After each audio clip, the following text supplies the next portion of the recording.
Hello, my name is Ken Garrison. I'm pastor of Fellowship Church and the director of the Zamok Institute. I want to share with you a thought that has occurred to me in looking at current events. President Obama is now preparing for a visit to several Muslim nations in the Middle East. I believe next week he's scheduled to make a watershed type speech in Egypt.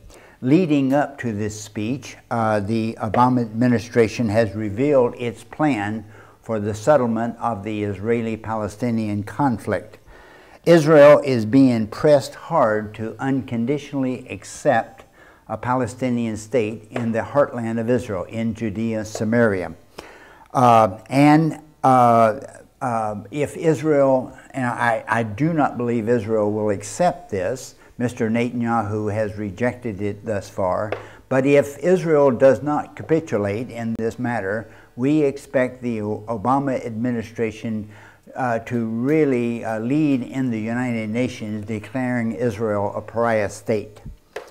Now, the God of Israel is sovereign and seems to be very, very particular about the disposition of his people on the mountains of Israel. It's a major theme of prophecy. Jeremiah learned that God acts sovereignly to establish his will. Jeremiah 18, you know the story where Jeremiah went to the potter shop to learn this lesson.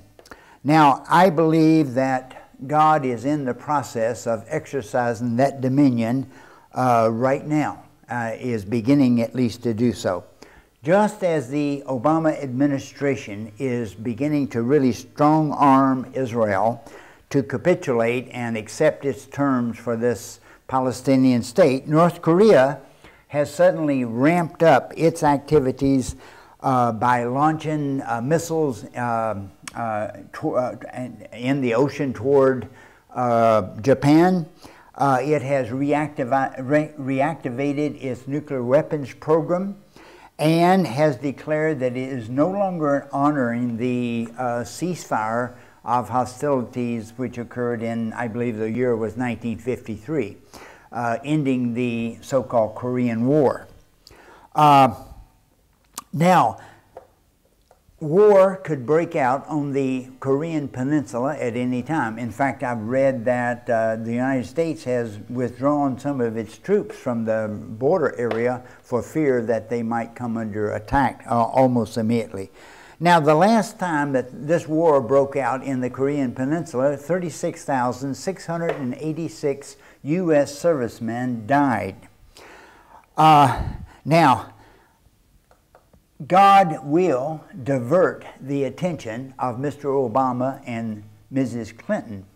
I wonder how many servicemen will have to die this time before he'll take his hands off the throat of Israel.